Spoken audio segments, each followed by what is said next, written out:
Good morning all of you. आप सभी का स्वागत है आपके अपने यूट्यूब चैनल स्पिन एकेडमी पर। आज के इस वीडियो में हम डिस्कशन करने वाले हैं कंडक्टिविटी टॉपिक पर। तो कंडक्टिविटी टॉपिक से पहले थोड़ा सा हम केमिकल सीरीज की बात करेंगे और उसके बाद जो आज का पूरा सेशन हमारा कंडक्टिविटी के बेस पर रहेगा, क्योंकि हमने इससे पहले जो डिस्कशन किया है वो किया है हमने किसके ऊपर, सेल के ऊपर, और ई सेल हमने कैलकुलेट करना सीख लिया था इससे पहले। और अब हम जो पढ़ेंगे वो कंडक्टिविटी पर डिस्कशन करेंगे, और कंडक्टिविटी से पहले हम केमिकल सीरीज पे थोड़ा सा डिस्कशन कर लेते हैं। तो हमारे सामने एक केमिकल सीरीज लिखी हुई है। इस केमिकल सीरीज में हमने जब पढ़ा था तो हमने ये जाना था कि जब हम पोटेंशियल को लिखते हैं तो हमने उसमें रिप्रेजेंटेशन देखा था कि कोई मेटल आयन सीधा किस में जाए, मेटल में जाए, ऐसे। तो ये क्या था, रिडक्शन। ये गेन ऑफ इलेक्ट्रॉन, कोई मेटल आयन जो है वो इलेक्ट्रॉन लेके किस में चला जाता है, इसमें। इसी प्रोसीजर को हम क्या कहते हैं, रिडक्शन। और रिडक्शन जब होता है तो वो कौन से इलेक्ट्रोड पर होता है, वो होता है कैथोड पर। बिल्कुल सही बात। तो ये वाला है। तो यहां पर जो केमिकल सीरीज में जो वैल्यूज लिखी गई है ना, वो पूरी की पूरी किसकी लिखी गई है, रिडक्शन पोटेंशियल वैल्यूज लिखी गई है। इसीलिए जब हमें भी आईयूपीएसी सिस्टम ने रिडक्शन पोटेंशियल वैल्यूज दी हुई है तो भैया हम भी आगे जितने भी क्वेश्चन सोल्व करेंगे उसमें रिडक्शन पोटेंशियल वैल्यूज लेंगे, जैसा कि हमने फॉर्मूले में देखा था ई सेल के में, उसमें भी हमने पूरी की पूरी आरपी ही ली थी। ठीक है ना। तो देखो यहां पर क्या हुआ होगा, और मैंने क्या बोला था कि जिसकी वैल्यू पॉजिटिव में जितनी ज्यादा हो, अगर ये रिडक्शन हो रहा है तो रिडक्शन रिएक्शन है Na आरपी रिडक्शन पोटेंशियल जितनी ज्यादा पॉजिटिव में होगी, जितनी ज्यादा पॉजिटिव में होगी वो उतनी ही जल्दी रिड्यूस हो जाएगा। क्या बात समझी, वो उतनी जल्दी रिड्यूस हो जाएगा। तो यहां पर जितनी भी वैल्यूज दी हुई है ना, वो सबकी सब बेटा किसके साथ है, रिडक्शन के साथ है। किसके साथ है, रिडक्शन के साथ है। और ये रिड्यूस होके किस में गया होगा, Li में गया होगा। जो लिथियम है रिड्यूस होके Li में गया होगा, इसकी वैल्यू माइनस में आई है भाई। ऐसा आप इन सीरीज के सब को रिड्यूस करना है, सब को क्या करना है, रिड्यूस। प्लस ई, इसमें 2 है तो 2, इसमें 1 इलेक्ट्रॉन का है तो 1 इलेक्ट्रॉन, इसमें 2 इलेक्ट्रॉन का है तो 2 इलेक्ट्रॉन, ऐसा सब जो है वो रिड्यूस हुई है। और आप लास्ट में हम बात करेंगे तो फ्लोरीन है, और फ्लोरीन जो है वो रिड्यूस होके F2 में कन्वर्ट हुई है। और उसकी वैल्यू कितनी है फ्लोरीन की, फ्लोरीन जब रिड्यूस हुआ तो आप देखोगे सीरीज में चलोगे तो सबसे ऊपर होगा लिथियम, लिथियम प्लस में और फ्लोरीन प्लस में, और लिथियम को इलेक्ट्रॉन लेना है और फ्लोरीन को भी इलेक्ट्रॉन देना है। और जब ये F2 में जाती है, F2 में जाती है, जब ये F2 में कन्वर्ट होती है तो इसकी जो आरपी वैल्यू आती है वो आती है 2.87 पॉजिटिव में है, और इसकी जो आरपी वैल्यू आती है वो आती है आपकी -3.05 वोल्टेज, इतनी आ रही है। तो ये भी आरपी है, ये भी आरपी। अब मैंने कहा था जिसकी आरपी पॉजिटिव में जितनी ज्यादा होगी वो उतना जल्दी रिड्यूस होगा। तो बताओ Fe की आरपी ज्यादा है, पॉजिटिव में है, और उसकी तो बेचारी नेगेटिव में, तो सबसे कम है, इसकी सबसे ज्यादा है। तो सबसे ज्यादा है तो ये जल्दी रिड्यूस होगा एज कंपेयर टू। वैसे हम जानते हैं कि इलेक्ट्रॉन एक्सेप्ट कौन करता है, मेटल करती है कि नॉन मेटल जल्दी करती है ना।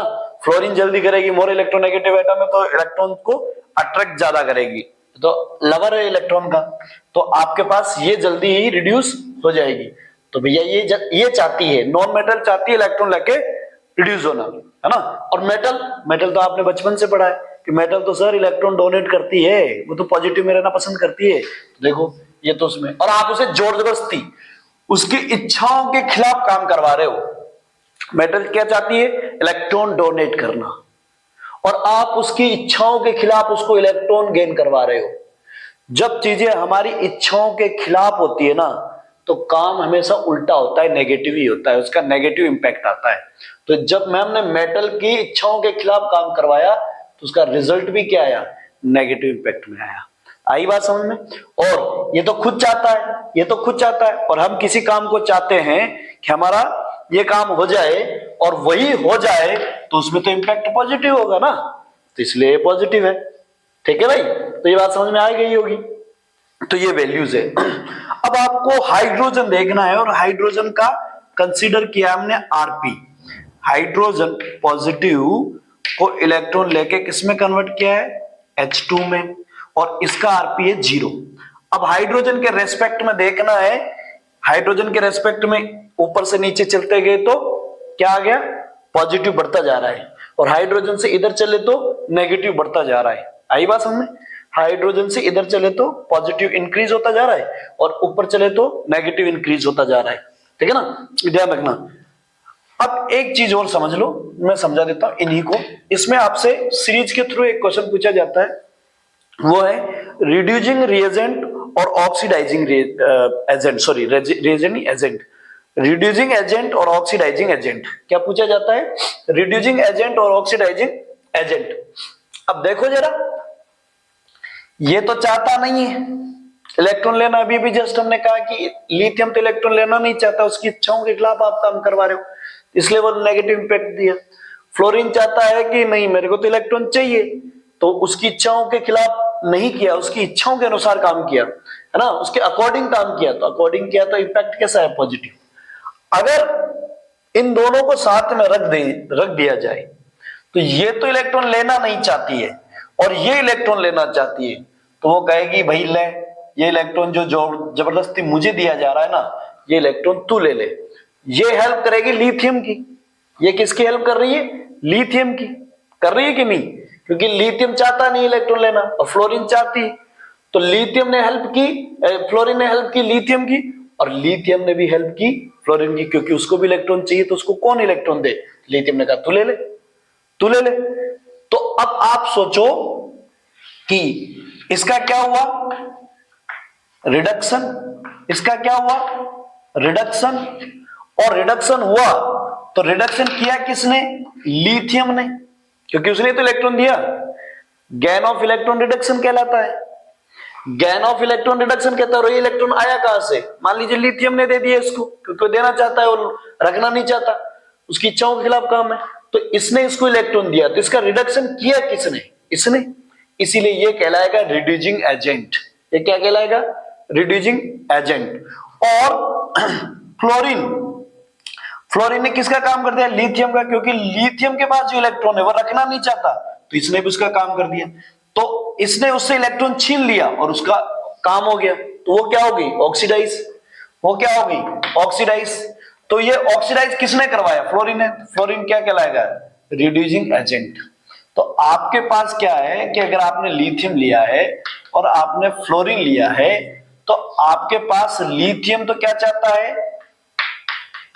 इलेक्ट्रॉन निकालना चाहता है, तो रखना नहीं चाहता, तो उसने इलेक्ट्रॉन डोनेट कर दिया। और ये क्या चाहता है? इलेक्ट्रॉन लेना चाहता है।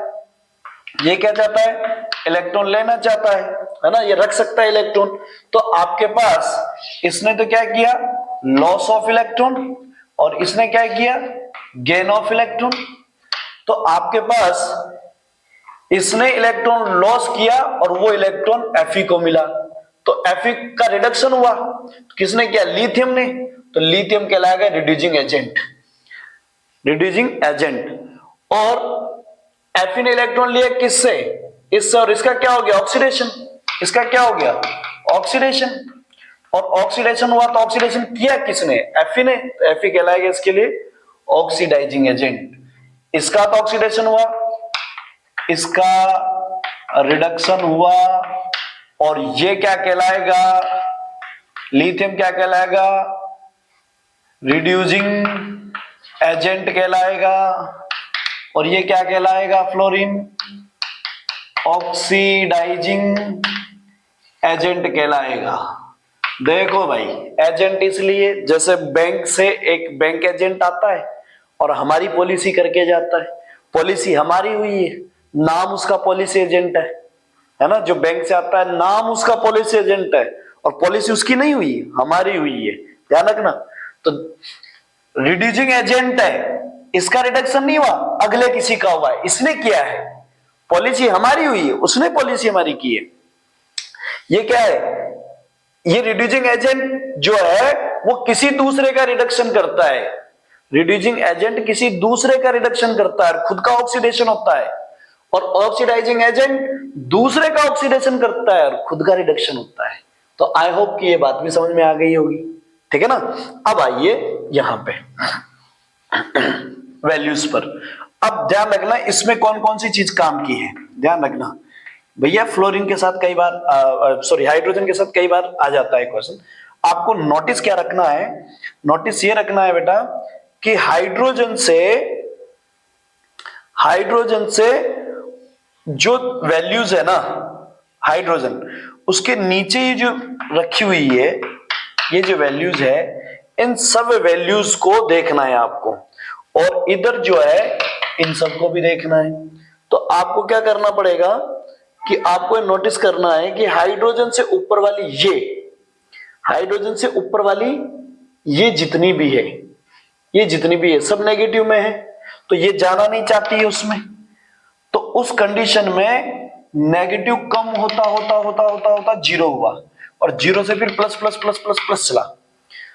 तो हाइड्रोजन, और अगर मैं नीचे वाली कोई लूं, हाइड्रोजन और नीचे वाली में कोई मेटल लूं, तो पहले रिड्यूस कौन होगी, हाइड्रोजन होगा। अगर मैंने एक तरफ हाइड्रोजन ले लिया, एक इलेक्ट्रोड हाइड्रोजन की फॉर्म में ले लिया प्लेटिनम गैस हाइड्रोजन का, और एक तरफ मैंने ले लिया मान लीजिए कि सिल्वर का ले लिया, Ag का ले लिया, तो रिड्यूस कौन होगा जल्दी, हाइड्रोजन होगा कि Ag होगा, Ag होगा, क्योंकि उसका प्लस में वैल्यू ज्यादा है ना। और अगर मैंने हाइड्रोजन ले लिया और उसके साथ ले ली मैंने मान लीजिए कि क्रोमियम ले लिया, क्या ले लिया, क्रोमियम, तो अब इन दोनों में से रिड्यूस कौन होगा, पहले हाइड्रोजन होगा, क्रोमियम नहीं होगा। रिड्यूस कौन होगा, हाइड्रोजन होगा, है ना, ये ध्यान रखना है। तो पहले इस बात का भी ध्यान रखना है कि रिड्यूस होने की टेंडेंसी किसकी जल्दी है, वो किस पे, आरपी वैल्यू पे डिपेंड कर रही है। तो जिसकी आरपी वैल्यू जितनी ज्यादा होगी पॉजिटिव में, तो आप उस सेल को आरपी में कन्वर्ट करके देख लेना, आरपी में वैल्यू जिसकी पॉजिटिव में जल्दी होगी जल्दी रिड्यूस होगा, दूसरा ऑटोमेटिकली एनोड का काम करेगा। तो आपने दो इलेक्ट्रोड लिया, एक आपने लिया भैया यहां पर जिंक इलेक्ट्रोड लिया, और एक आपने इलेक्ट्रोड लिया कॉपर का इलेक्ट्रोड लिया।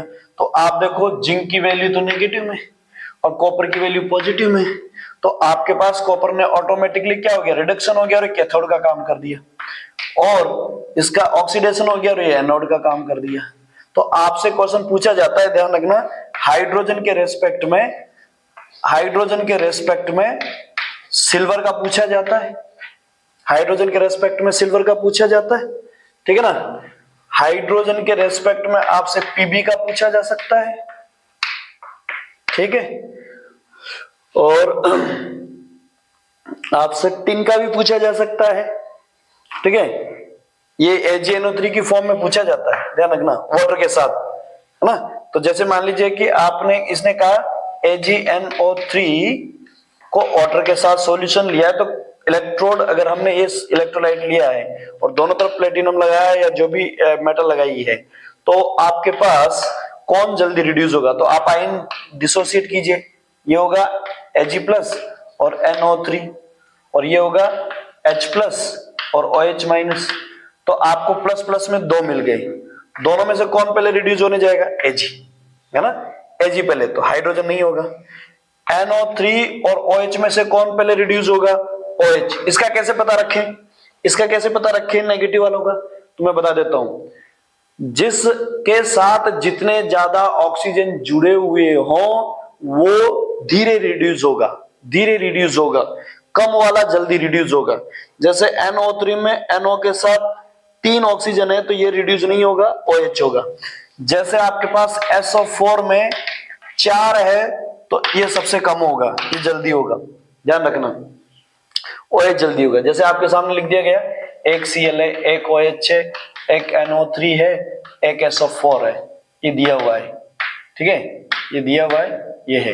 अब ये नेगेटिव में से कौन सबसे जल्दी रिड्यूस होगा, Cl, फिर OH, फिर NO, फिर SO4। ध्यान रखना, ये भी ध्यान रख लेना कि रिड्यूस कौन जल्दी होगा, ये ऑर्डर लिख लेना भाई, रिड्यूस कौन होगा जल्दी, है ना। आरपी की वैल्यूज जिसकी आपके पास आरपी, है ना, ये ध्यान रखना। तो ये आपके पास वैल्यूज देखोगे आप तो वो अपन को नजर आ जाएगी, है ना। इसकी कम होती है ना सबसे, इसलिए वो ऑक्सीडाइज हो जाएगा जल्दी। तो ये ऑक्सीडेशन हो रहा है, तो ऑक्सीडेशन होने के लिए क्या होना चाहिए, आरपी की वैल्यू सबसे कम होनी चाहिए। ऑक्सीडेशन होने के लिए आरपी की वैल्यू सबसे कम और रिडक्शन होने के लिए आरपी की वैल्यू सबसे ज्यादा होनी चाहिए, ध्यान रखना। तो देखो यहाँ आरपी की वैल्यू हाइड्रोजन और एजी के रेस्पेक्ट में सबसे ज्यादा होती है। तो समझ गए होंगे ना ये बात कि आप, तो मैं बता दूं किस किस को ध्यान रखना है। हाइड्रोजन के रेस्पेक्ट में सिल्वर को याद रखना है, हाइड्रोजन के रेस्पेक्ट में कॉपर को याद रखना है, और हाइड्रोजन के रेस्पेक्ट में मर्क्यूरी को याद रखना है, और हाइड्रोजन के रेस्पेक्ट में गोल्ड को याद रखना है, कोबाल्ट को याद रखना है, ठीक है ना। क्रोमियम, कोबाल्ट, Fe में 2 है, Fe3 है और Fe2 है, ध्यान रखना। Fe2 तो हाइड्रोजन से पहले, यानी कि वो तो ऑक्सीडाइज होगी, रिड्यूस होगी। और हाइड्रोजन के रेस्पेक्ट में इधर ऊपर याद रखेंगे तो किस किस को, टिन को, निकल को, आयरन, क्रोमियम। यहाँ क्रोमियम भी 2 है, यहाँ क्रोमियम जो आपका है ये +6 है और ये क्रोमियम आपका +3 है ना। ये ध्यान रखना, क्रोमियम +6 है, यहाँ क्रोमियम +3 है, यहाँ Fe+3 है, यहाँ Fe+2 है, ये भी ध्यान रखना। लेड का आपको दिख ही रहा है, यही कहीं है। बाकी हायर मेटल्स है, ये तो वैसे भी आपको पता है। तो आई होप कि केमिकल सीरीज आपको समझ में आ गई होगी। अब चलते हैं हम आगे।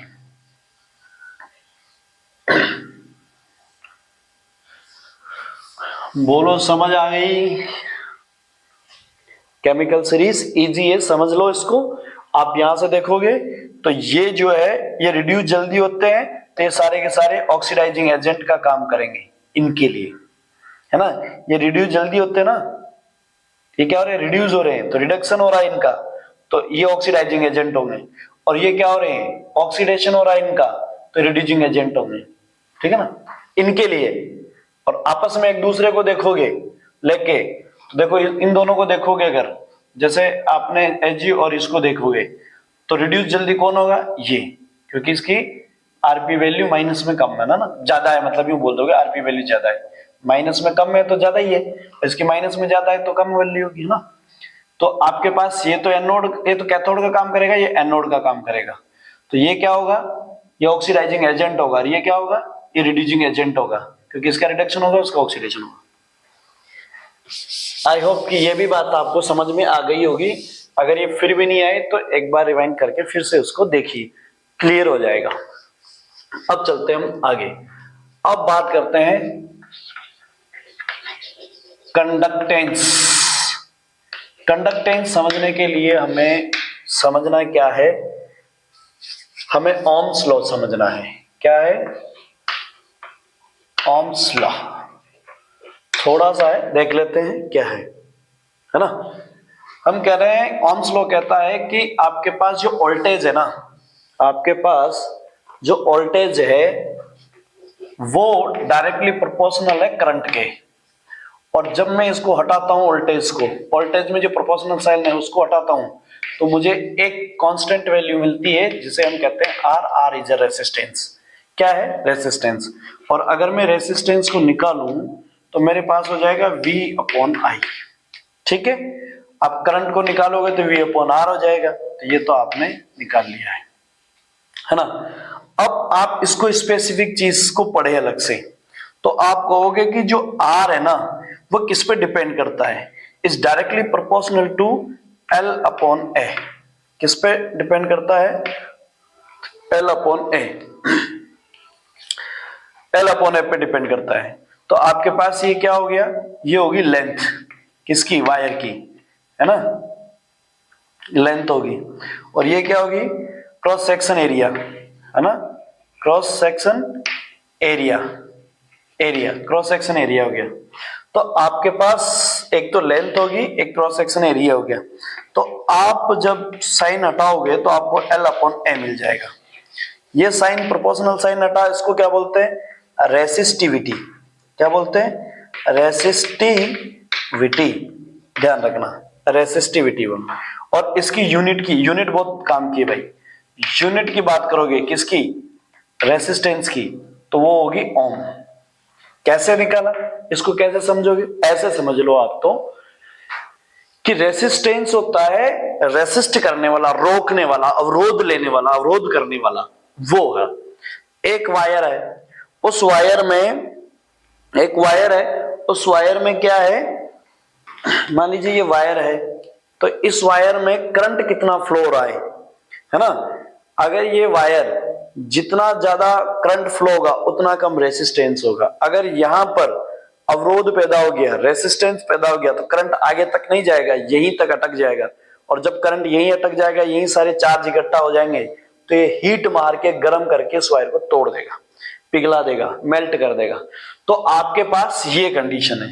तो अगर आपको रेसिस्टेंस कम से कम हो, उसके लिए क्या करना है, कम से कम हो तो उसका क्रॉस सेक्शन एरिया मतलब वायर की मोटाई बढ़ानी है। और सॉरी, आपके पास क्रॉस सेक्शन एरिया है ना, इनवर्सली प्रोपोर्शनल है, तो क्रॉस सेक्शन एरिया यानी कि क्रॉस सेक्शन एरिया जितना बढ़ाओगे, हाँ जितना बढ़ाओगे क्रॉस सेक्शन एरिया जितना बढ़ाओगे उतनी क्या होगी, आपके पास रेसिस्टिविटी जो है कम हो जाएगी, है ना।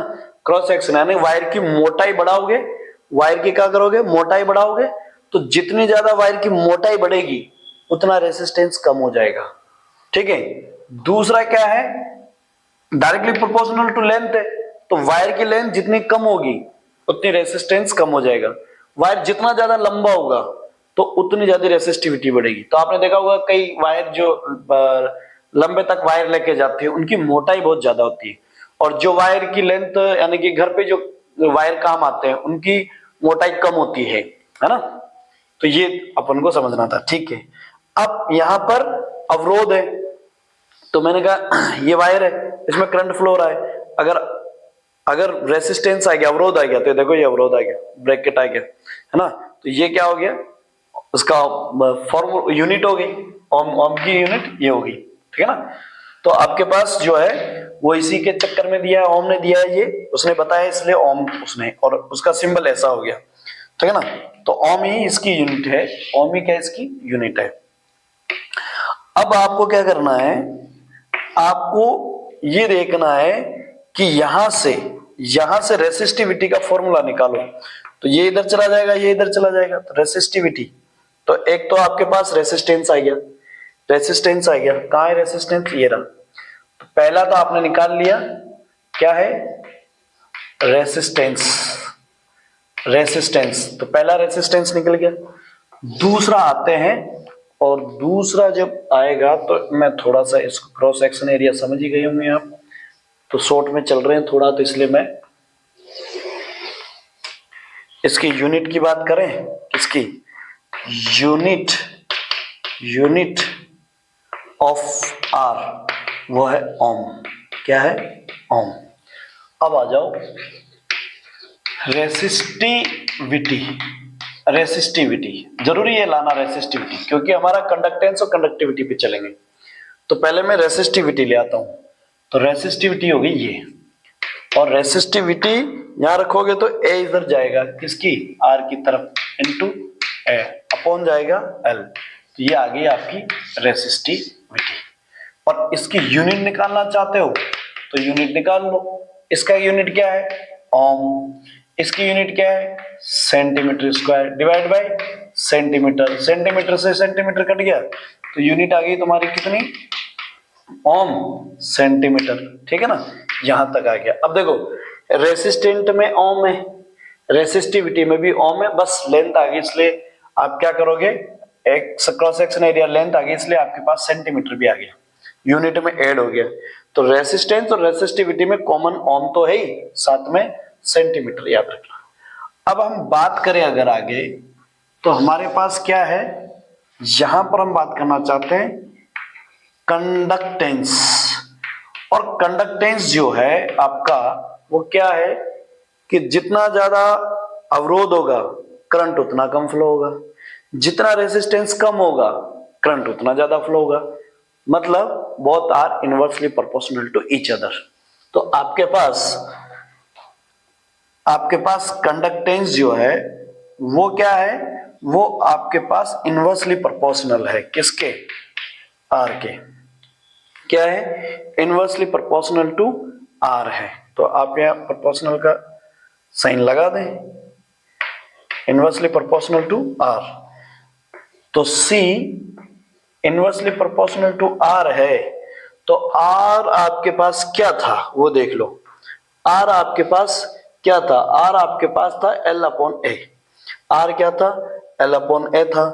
तो आर की वैल्यू एल अपॉन ए हो जाएगी और ये पलट के ऊपर चली जाएगी। तो C directly proportional to A upon L. ठीक है। अब आप क्या करना चाहते हो, प्रोपोर्शनल साइन हटाओगे तो इसका एक सिंबल आएगी कप्पा। मैं ऊपर लिख देता हूं, इसका सिंबल क्या आएगा, kappa. C equal to kappa और इंटू ए अपॉन एल, ये आ गया। ये कप्पा क्या है, ये है आपके पास कंडक्टिविटी। ठीक है, और ये था कंडक्टेंस। अब कंडक्टेंस की यूनिट निकालना चाहते हो तो देखो, जब ये किसके उल्टा है, रेसिस्टेंस के उल्टा है, तो इसकी यूनिट भी क्या हो जाएगी, यूनिट भी उल्टी हो जाएगी, यानी ओम इनवर्स हो जाएगी। यूनिट भी क्या हो जाएगी, ओम इनवर्स हो जाएगी। ठीक है, ओम इनवर्स हो जाएगी किसकी, कंडक्टेंस की। अब जरा आओ कंडक्टिविटी पर। कंडक्टिविटी निकालनी है तो क्या होगा, कंडक्टिविटी के लिए आप ये यहां और C इंटू क्या हो जाएगा, A अपॉन, अच्छा C की तरफ तो L हो जाएगा ना, L upon A, L upon A। ये आपके पास आ गया, ये आपके पास आ गया है। अब आप इसकी यूनिट देखोगे, किसकी, कंडक्टिविटी की यूनिट देखोगे तो आपको पता है ये किसकी यूनिट है, कंडक्टेंस। और कंडक्टेंस की यूनिट क्या है, ओम इनवर्स। Very good. यहां पर रखोगे तो यहां पर क्या आ गया, सेंटीमीटर। यस, और यहां क्या है, सेंटीमीटर स्क्वायर। से कट जाएगा तो आपके पास यूनिट क्या आ जाएगी, यूनिट आ गई ओम इनवर्स और सेंटीमीटर इनवर्स। ये ऊपर चला जाएगा। तो आप देखो, रेसिस्टिविटी में जो यूनिट है वो ओम सेंटीमीटर है और कंडक्टिविटी में यूनिट है ओम इनवर्स सेंटीमीटर, मतलब इसका जस्ट उल्टा। तो ये भी आपका प्रूव हो गया है ना। तो आपने क्या क्या सीखा, कंडक्टेंस सीखा, कंडक्टिविटी सीखा, रेसिस्टेंस सीखा, रेसिस्टिविटी सीखा, और सबसे ज्यादा इंपॉर्टेंट इनकी यूनिट्स है। ध्यान रखना, डायरेक्ट यूनिट से क्वेश्चन पूछ लेता है, इसलिए ये याद रखनी है। आई होप कि आपका क्लियर हो गया होगा। अब एक चीज और यहां आती है और वो है cell constant, cell constants, constant. Cell constant है आपका जी स्टार, जी स्टार बोल दो, सी स्टार बोल दो। ध्यान रखना, कंडक्टेंस को जी भी बोलते हैं भाई, पर यहां जी स्टार लिखा मैंने, है ना, सेल कांस्टेंट। तो सेल कांस्टेंट क्या है आपके पास वो देखो। तो सेल कांस्टेंट क्या कहता है, आपके पास जो लेंथ है और जो एरिया है वो क्या कर देना है, वो आपके पास आपको कांस्टेंट कर देना है। आपको लेंथ और एरिया जो है कांस्टेंट कर देना है। कांस्टेंट का मतलब आपने कहा कि मैं जो लेंथ ले रहा हूं वो 1 सेंटीमीटर ले रहा हूं और जो मैं एरिया ले रहा हूं वो 1 सेंटीमीटर स्क्वायर ले रहा हूं। अगर आपने इसको इस तरह से कांस्टेंट कर दिया, 1 1 करके आपने फिक्स कर दिया, तो अब जो ये चीज बनेगी वो बन जाएगी सेल कांस्टेंट। क्या बन जाएगी, सेल कांस्टेंट। तो ध्यान रखना है कि सेल कांस्टेंट आपको ये चीज रखनी है। तो सेल कांस्टेंट का मतलब समझ में आना चाहिए, है ना। ये है सेल कांस्टेंट, 1 सेंटीमीटर 1 सेंटीमीटर की बात कर रहे हो आप, तो ये सेल कांस्टेंट है। ठीक है, अब इसी बात को हम किसके साथ लाते हैं, यहां लेके आते हैं, कंडक्टिविटी के साथ देखना चाहते हैं। किसके साथ, कंडक्टिविटी के साथ। तो कंडक्टिविटी के साथ देखो कि इस फॉर्मूले को मैं यहां ले आऊं, क्वेश्चन जिस फॉर्मेट में आएगा मैं उसी में लिखूंगा। सर हमें फ्रॉम कंडक्टिविटी लिख दो भैया, K equal to C L upon A. ठीक है, ये कौन है? कंडक्टेंस। अगर आपसे कंडक्टेंस देके पूछे तो आप यहां इस तरह से निकाल सकते हो और यहां पर जी पुट कर सकते हो। यहां क्या पुट कर सकते हो? एल अपॉन ए की जगह क्या पुट कर सकते हो? जी। आगे बात समझ। तो आपके पास कंडक्टिविटी के साथ दिया है तो आप यहां इसे जी स्टार भी बोल सकते हो। ठीक है, एक तो ये फॉर्मूला हो गया। अब इसी फॉर्मूले में आप ये भी तो बोल सकते हो क्या कि sir K equal to C L upon A. C तो हम क्या बोलते हैं? 1 अपॉन आर होता है, रेसिस्टेंस का उल्टा होता है। ठीक है, और एल अपॉन ए होता है, और एल अपॉन ए को हम जी बोलते हैं। Very good. तो आपका हो गया K इक्वल टू, ये तो जी है, तो जी स्टार अपॉन आर। आ गई बात। और आपको सेल कांस्टेंट निकालना है, मतलब जी स्टार निकालना है। अगर आपको सेल कांस्टेंट निकालना है, जी स्टार निकालना है, तो आप क्या बोल दोगे? जी स्टार इक्वल टू क्या हो गया? K into R. और इस फॉर्मूले पे बेस्ड आपके क्वेश्चन आते हैं। कंडक्टिविटी और रेसिस्टेंस की वैल्यू दी हुई होती है और उस बेस पर आपके पास क्वेश्चन आते हैं, है ना। तो ये ध्यान रखना है कि अगर आपको रेसिस्टेंस दिया है और सेल कांस्टेंट निकलवा रहा है तो कंडक्टिविटी से मल्टीप्लाई कर दो। अगर आपको कंडक्टेंस दिया है ना, क्या दिया है? यहां पे देखो आपको क्या दिया है? कंडक्टेंस दिया है और आपको क्या निकालना है? सेल कांस्टेंट निकालना है। तो मैं क्या कर दूंगा? सेल कांस्टेंट यहां पे लिख देता हूं ना, दिख रहा होगा शायद, विजिबल होगा। तो मैं जी स्टार इक्वल टू क्या हो जाएगा? Conductivity divide by C. तो देखो यहां पर तो क्या है बेटा, अगर आपको सेल कांस्टेंट निकालना है तो कंडक्टिविटी का डिवाइडेशन कंडक्टेंस से करना है। अगर आपको यहां सेल कांस्टेंट निकालना है तो कंडक्टिविटी से मल्टीप्लाई करना है रेसिस्टेंस को। ये दोनों आपस में उल्टे हैं, ये दोनों आपस में उल्टे हैं। यहां भी देख सकते हो इसको, इस बात को कि मुझे सेल कांस्टेंट निकालना है तो K into 1 upon C divide by C. तो आपने क्या कर देना है? K अपॉन सी भी निकल जाएगा। तो आप ये ध्यान रखना कि एक तो कंडक्टिविटी दी हुई है और रेसिस्टेंस दिया है, तो दोनों को मल्टीप्लाई कर देना, सेल कांस्टेंट आ जाएगा। और अगर आपको कंडक्टिविटी दी है और कंडक्टेंस दिया है तो आप कंडक्टिविटी को कंडक्टेंस से डिवाइड कर देना ताकि सेल कांस्टेंट आ जाएगा। यहां से सेल कांस्टेंट निकाल सकते हो। अगर आपको सिर्फ लेंथ और एरिया दिया है तो आप वहां से सेल कांस्टेंट निकाल सकते हो। तो आप 3 जगह से सेल कांस्टेंट कैलकुलेट कर सकते हो। आई होप कि इससे रिलेटेड सारा कुछ क्लियर हो गया होगा। अब हम जो टर्म्स लेके चलेंगे वो चलेंगे कंडक्टिविटी, और कंडक्टिविटी एक वायर की लेंगे और कंडक्टिविटी एक सॉल्यूशन की लेंगे, उन दोनों में कंपेयर करेंगे। आई होप कि आपको ये बात समझ में आ गई होगी। तो एक तो वायर की कंडक्टिविटी देखेंगे, एक आयन की कंडक्टिविटी देखेंगे।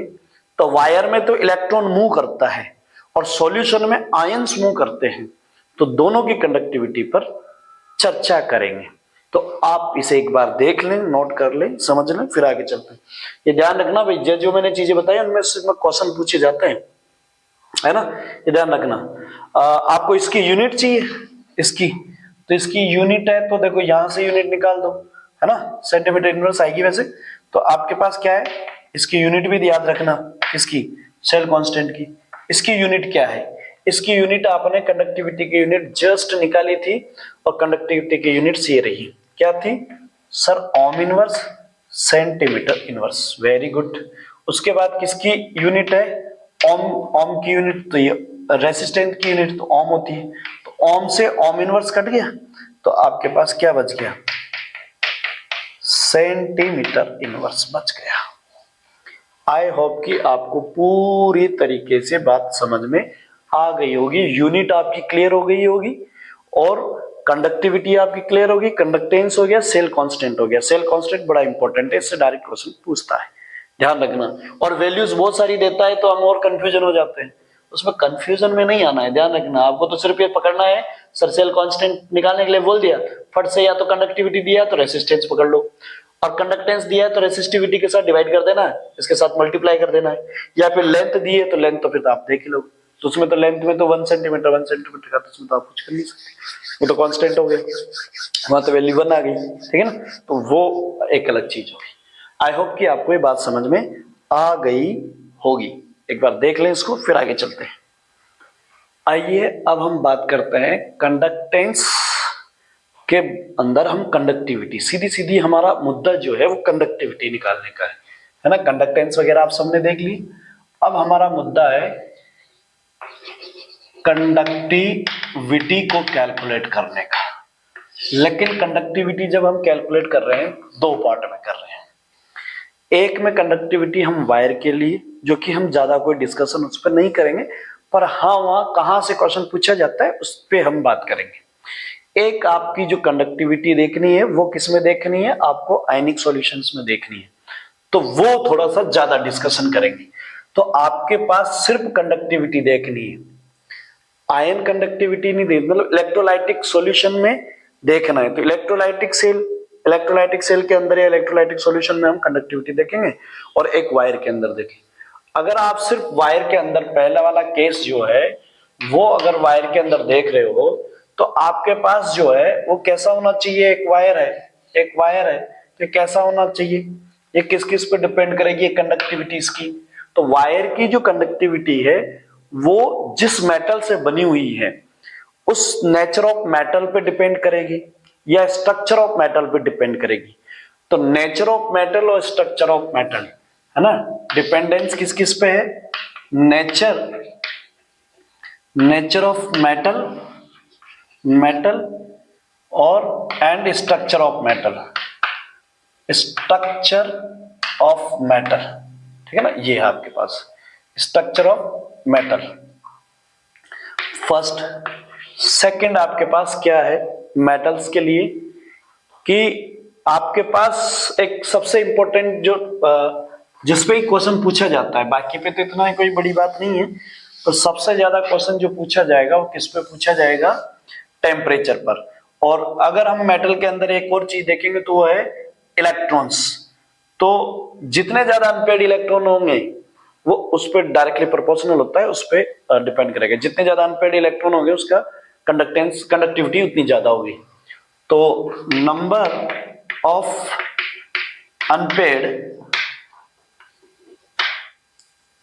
ऑफ सिंगल इलेक्ट्रॉन या अनपेड इलेक्ट्रॉन है ना, उस पर डिपेंड करेगा। थर्ड की बात करें तो वो है टेम्परेचर। सबसे बड़ी चीज टेम्परेचर। देखो वायर के अंदर अगर आप टेम्परेचर बढ़ा रहे हो तो कंडक्टिविटी डाउन हो जाएगी। तो यहां पर इनवर्सली प्रोपोर्शनल टू कंडक्टिविटी, ध्यान रखना। आप क्या देख रहे हो, एक वायर है, अगर वो वायर में कहीं प्रॉब्लम आई, रेसिस्टिविटी बढ़ी या रेसिस्टेंस बढ़ा उसमें, तो रेसिस्टेंस बढ़ने से करंट का फ्लो कम हो जाएगा और चार्ज इकट्ठा होकर वायर को गर्म करेगा, टेम्परेचर बढ़ेगा, हीट करेगा और फिर वो मेल्ट हो जाएगा। अब आप क्या काम कर रहे हो, टेम्परेचर बढ़ा रहे हो, तो टेम्परेचर बढ़ने से वायर में टेम्परेचर बढ़ेगा, हीट बढ़ेगी तो इलेक्ट्रॉन का जो मोशन है वो इफेक्टिव होगा और इस वजह से आपकी कंडक्टिविटी डिक्रीज हो जाएगी।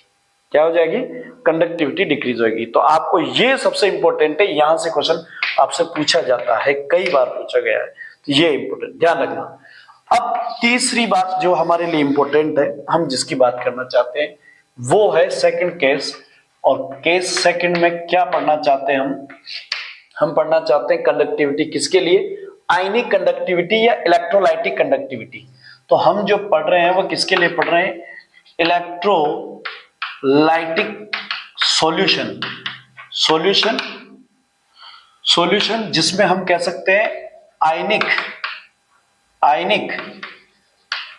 कंडक्टिविटी। अब है मुद्दा आयनिक कंडक्टिविटी। तो आप एक आयनिक कंडक्टिविटी को जो वायर की कंडक्टिविटी है उसके साथ मेजरमेंट करके चलना है। तो देखो आयनिक कंडक्टिविटी जो है उसमें देखो आप क्या क्या है ना, ठीक है ना। आयनिक कंडक्टिविटी तो एक वायर की कंडक्टिविटी, एक आयनिक कंडक्टिविटी, आयनिक इलेक्ट्रोलाइट में।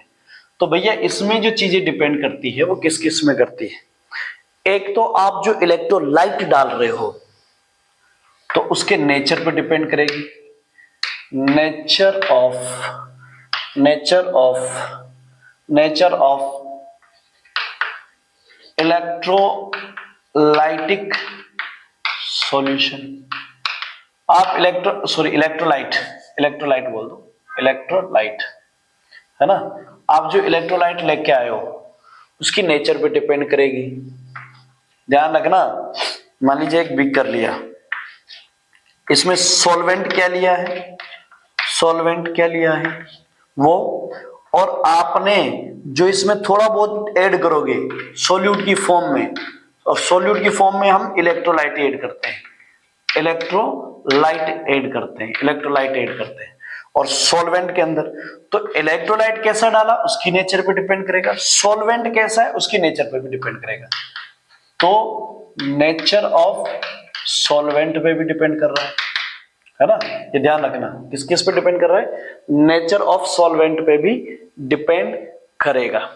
दूसरी कंडीशन देखो, आपने जो इलेक्ट्रोलाइट डाला है ना, उसके जो आयन्स है उन आयन की साइज कैसी है, तो साइज ऑफ आयन पे भी डिपेंड करेगा। साइज ऑफ आयन्स कैसे हैं उस पे भी डिपेंड करेगा। तीसरी बात करोगे तो इन सबके घुल मिलने से कंसंट्रेशन बनेगी, तो कंसंट्रेशन पे भी डिपेंड करेगा, यानी कि कंसंट्रेशन ऑफ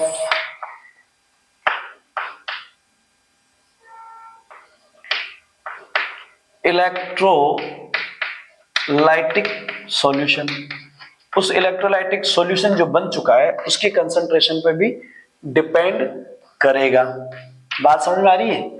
तो नेचर दोनों पे डिपेंड कर रहा है, साइज पे डिपेंड कर रहा है, और हाँ सॉल्वेंट की विस्कोसिटी कैसी है इस पे भी डिपेंड करेगा। नेचर ऑफ सॉल्वेंट के साथ साथ एंड विस्कोसिटी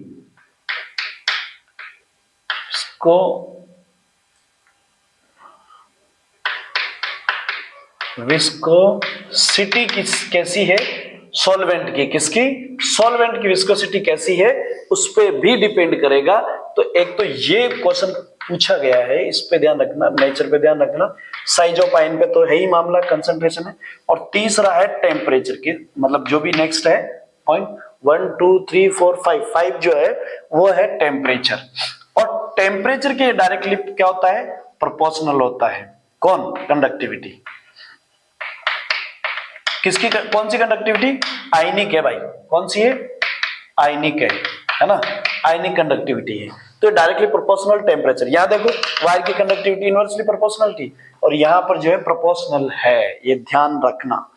तो इसका मतलब अगर आप टेम्परेचर बढ़ाओगे तो कंडक्टिविटी बढ़ेगी, टेम्परेचर बढ़ाओगे तो कंडक्टिविटी बढ़ेगी। क्यों? क्योंकि टेम्परेचर बढ़ाने से सॉल्यूशन के अंदर आयंस का जो मोशन है वो बढ़ जाता है। आपने देखा होगा, आप टेम्परेचर बढ़ाते हो सॉल्यूशन के अंदर तो वहां पर जो मॉलिक्यूल्स है वो बढ़ जाएंगे, उसमें गैस वेपर्स बनने लगेगी, इतनी काइनेटिक एनर्जी, इतनी मोशन आ जाती है कि मॉलिक्यूल जो है कन्वर्ट होकर वेपर फॉर्म में भी चले जाते हैं। जाता है कि नहीं जाते? जाते हैं ना।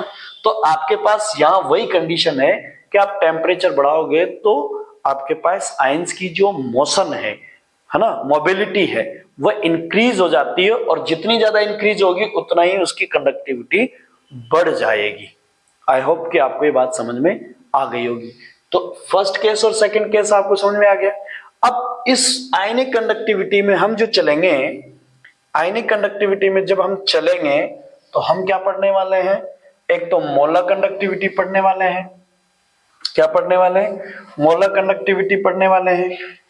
और एक यहां है, एक तो सॉल्यूशन की कंडक्टिविटी, एक तो सॉल्यूशन की कंडक्टिविटी जो नॉर्मल है। अरे यार देखो, एक तो आपके पास क्या है? सॉल्यूशन की कंडक्टिविटी। तो इसके खुद में आयनिक कंडक्टिविटी के खुद में दो केस हो गए। नंबर एक उसको बोल देंगे कंडक्टिविटी, और दूसरा केस हो जाएगा मोलर कंडक्टिविटी, कंसंट्रेशन वाली, मतलब इसको आप बोल दो कंसंट्रेशन कंडक्टिविटी, कंसंट्रेशन कंडक्टिविटी। और इसके अंदर हो गया नंबर एक मोलर कंडक्टिविटी, और उसमें दूसरा हो जाएगा तुम्हारा इक्विवेलेंट कंडक्टिविटी, दूसरा हो जाएगा इक्विवेलेंट कंडक्टिविटी, ये ध्यान रखना है ना। तो आपके पास जो ये कंडक्टिविटी है वो क्या कर रही है, ध्यान से सुनना, ये एक भी कर लिया है ना। मैं डायरेक्ट जहां जहां पॉइंट्स काम के वहां चल रहा हूं। ये मैंने कंडक्टिविटी सॉल्यूशन के अंदर है, तो हमारे पास सॉल्यूशन होगा, बिल्कुल। ये वायर वाली नहीं है भाई, ये कंडक्टिव वायर वाली नहीं है, सॉल्यूशन ले लिया है मैंने, सॉल्यूशन लिया है उसमें, तो इसमें ये लगा हुआ है। अब आपके पास ये जो सॉल्यूशन है इसमें आयंस होंगे। आपने जहां तक सॉल्यूशन लिया है वहां पे हम बात करें तो मैं किसी पर्टिकुलर एरिया पे ले रहा हूं। जैसे मान लीजिए मैंने एरिया फिक्स कर दिया 1 सेंटीमीटर, है ना, तो 1 सेंटीमीटर स्क्वायर का मैंने एक एरिया ले लिया, फिक्स कर दिया। अब मैं क्या करना चाह रहा हूं इसके साथ कि मैं सॉल्यूशन की कंडक्टिविटी और मोलर कंडक्टिविटी को देख रहे हैं, कंसंट्रेशन कंडक्टिविटी को। जैसे ही भैया मैं इसमें क्या कर रहा हूं, इसको डाइल्यूशन कर रहा हूं। क्या कर रहा हूं, डाइल्यूशन कर रहा हूं, मतलब इसमें वाटर ऐड कर रहा हूं। क्या कर रहा हूं, H2O ऐड कर रहा हूं और वाटर ऐड कर रहा हूं, इसको डाइल्यूट कर रहा हूं, है ना। तो डाइल्यूशन पे कंडक्टिविटी क्या होती है, इन दोनों में यही देखना है। डाइल्यूशन इंक्रीज करने पर कंडक्टिविटी में क्या फर्क पड़ता है और मोलर कंडक्टिविटी में क्या फर्क पड़ता है। तो डाइल्यूशन करने पर कंडक्टिविटी ऑफ सॉल्यूशन और डाइल्यूशन करने पर मोलर कंडक्टिविटी ऑफ सॉल्यूशन, दो चीजें। अब ये बात नहीं आ रही, ये तो वायर का हो गया मामला, मैंने सॉल्यूशन बोला है। तो conductivity of solution, molar conductivity of solution, दो चीजें, ध्यान रखना इस बात का। तो आपके पास सर डाइल्यूट करने पर मैंने कहा यहां तक जो बीकर था, तब मान लीजिए कि इस 1 सेंटीमीटर स्क्वायर में आपके पास नंबर ऑफ जो आयंस थे वो कितने थे, 10 थे। कितने थे, 10 थे। सब जगह 10 है, सब जगह आप कहीं पे भी उठा लो, कंसंट्रेशन का यही है, वो इक्विवेलेंट आयंस डिसोल्व होता है सब जगह, एक जगह कहीं पे भी ले लो, यहां ले लो 1 सेंटीमीटर स्क्वायर का एरिया, कहीं पे भी ले लो, एनीवन कहीं पे भी लो, तो आपको यहां पर जो आयंस है उनकी जो नंबर ऑफ पर सेंटीमीटर स्क्वायर एरिया में नंबर ऑफ आयंस की जो वैल्यूज है वो सेम रहेगी। तो अब आपने यहां मान लिया कि जब तक ये इतना है, कितना लीटर मान लीजिए इसे, 1 लीटर मान लीजिए, 1 लीटर में आयंस की मैंने देखा 10 है। जैसे ही मैंने इसमें पानी इंक्रीज किया और कितना कर दिया, 500 ml कर दिया, तो अब ये हो गया इंक्रीज हो गया, यहां तक इंक्रीज हो गया नया वाला, और ये हो गया 1.5 हो गया। अब 1.5 हो गया तो अब आपके पास जो ये पर यूनिट एरिया वॉल्यूम है इसमें नंबर ऑफ आयंस क्या हो जाएंगे, इंक्रीज की डिक्रीज, डिक्रीज हो जाएंगे, क्योंकि पर यूनिट वॉल्यूम पर ध्यान रखना, पूरे सॉल्यूशन में डिक्रीज नहीं होंगे। पूरे सॉल्यूशन में पहले आपने पूरे के पूरे सॉल्यूशन में जितने भी आयंस लिए थे वो मान लीजिए कि वो 100 आयंस रहे होंगे। कितने रहे होंगे, 100 आयन, है ना, नंबर मिलियन में होता है वैसे, पर मैं तो एज्यूम करने के लिए कि पूरे सॉल्यूशन में पहले 100 आयंस थे, और पर यूनिट वॉल्यूम में वो 10 आ रहे थे। फिर जैसे ही आपने सॉल्यूशन बढ़ाया तो आपने सॉल्वेंट इंक्रीज किया है, सोल्यूट नहीं, सॉल्वेंट इंक्रीज किया तो ये 1.5 लीटर हो गया। अब आपके पास अभी भी पूरे सॉल्यूशन में आयंस कितने, 100 के 100 है, कम तो हुए नहीं, है ना, लेकिन उनके बीच की डिस्टेंस बढ़ गई। तो पर यूनिट वॉल्यूम में अब जो आयंस है ना भैया वो कम हो जाएंगे, और वो कम होके मान लीजिए कि वो 8 रह गए। कितने रह गए, अब 8 आ रहे हैं, 8 या 7 जो भी, वो डिक्रीज हो गई। तो आपके पर यूनिट वॉल्यूम में नंबर ऑफ आयंस क्या हो गए, डिक्रीज हुए कि नहीं हुए, हुए। तो पर यूनिट वॉल्यूम में आयंस की संख्या कम होने से कंडक्टिविटी डिक्रीज होगी, क्योंकि conductivity is directly proportional to number of ions. तो यहाँ साइज ऑफ आयंस पे भी डिपेंड करती है और नंबर ऑफ आयंस पे भी डिपेंड करती है। तो एक और चाहो तो आप यहाँ पॉइंट लिख दो, नंबर ऑफ आयंस किस पे डिपेंड करती है, नंबर ऑफ आयंस पर। तो आपके number of ions per unit volume पे डिक्रीज हुए कि नहीं, यस, तो कंडक्टिविटी क्या हो जाएगी, डिक्रीज। लेकिन मोलर कंडक्टिविटी में क्या है, पूरे के पूरे पर यूनिट वॉल्यूम पे नहीं देखना, पूरे के पूरे सॉल्यूशन में कंडक्टिविटी देखनी है, क्योंकि मोलर कंडक्टिविटी कंसंट्रेशन कंडक्टिविटी देख रहे हैं। तो अब बताओ पूरे के पूरे सॉल्यूशन में नंबर ऑफ आयंस कम हुए क्या, नहीं, पहले भी 100 थे, अब भी 100 ही हैं पूरे सॉल्यूशन में। हाँ, पहले सॉल्वेंट 1 लीटर था, अब सॉल्वेंट 1.5 लीटर हो गया। वॉल्यूम जरूर चेंज हुआ है, सॉल्वेंट जरूर चेंज हुआ है, लेकिन सॉल्यूट के आयंस चेंज नहीं हुए। तो भैया ये तो वही है, लेकिन यहां पर देखो डाइल्यूशन करने पर कंडक्टिविटी डिक्रीज हुई है, डाइल्यूशन करने पर कंडक्टिविटी डिक्रीज हुई, लेकिन मोलर कंडक्टिविटी इंक्रीज हो जाएगी। क्यों? इसलिए क्योंकि आयंस के बीच की जो डिस्टेंस है वो कम हो जाएगी, और कम होने से आपके पास मान लीजिए कि सॉल्यूशन Na+ और Cl- आयंस है, ये जितने ज्यादा नजदीक होंगे इनके दोनों चार्ज की वजह से अट्रैक्शन में रहेंगे, और ये जितना ज्यादा दूर रहेंगे Na और Cl जितना ज्यादा दूर रहेंगे तो ये इनके जो अट्रैक्शन है खुद के उससे मुक्त हो जाएंगे। मुक्त होकर फ्रीली क्या करेंगे? मोशन करने लगेंगे। फ्रीली क्या करेंगे? मोशन, यानी कि वो घूमने जल्दी लगेंगे। तो वो जितना ज्यादा घूमेंगे उनके मोशन से क्या होता है? कंडक्टिविटी बढ़ती है। किसकी? मोलर कंडक्टिविटी इंक्रीज होती है। तो मोशन होने से मोलर कंडक्टिविटी इंक्रीज होगी। और कंडक्टिविटी क्या है? वो पर यूनिट वॉल्यूम में देखी जाती है, ये पर यूनिट वॉल्यूम में नहीं देखी जाती, ये पूरे सॉल्यूशन में देखी जाती है। तो यहां पर आयंस तो सेम है, लेकिन उनकी मोबिलिटी बढ़ गई क्योंकि उनके बीच का डिस्टेंस बढ़ने से, सॉल्वेंट इंक्रीज होने पर उनका बीच का डिस्टेंस बढ़ने से उनके खुद के जो चार्ज थे उनके अट्रैक्शन से वो मुक्त हो गए और फ्रीली वो मोशन करेंगे, और जितना ज्यादा मोशन करेंगे उतना ज्यादा उनकी मोलर कंडक्टिविटी इंक्रीज होगी। तो आपको दो बातें याद रखनी है, डाइल्यूशन करने पर कंडक्टिविटी ऑफ सॉल्यूशन क्या होती है? किसकी? इसकी कंडक्टिविटी क्या हो जाएगी? डिक्रीज होगी। क्यों? क्योंकि पर यूनिट वॉल्यूम पर क्या होती है आपकी? आयंस कम हो जाते हैं। पर यूनिट वॉल्यूम पर क्या है? आयंस कम हो जाते हैं। ध्यान रखना, ये क्वेश्चन पूछा जाता है, मैं फिर बोल रहा हूं। कंडक्टिविटी क्या हो जाएगी सॉल्यूशन की? डिक्रीज। कब? डाइल्यूशन करने पर, है ना। और कंसंट्रेशन इंक्रीज करने पर कंडक्टिविटी इंक्रीज होती है।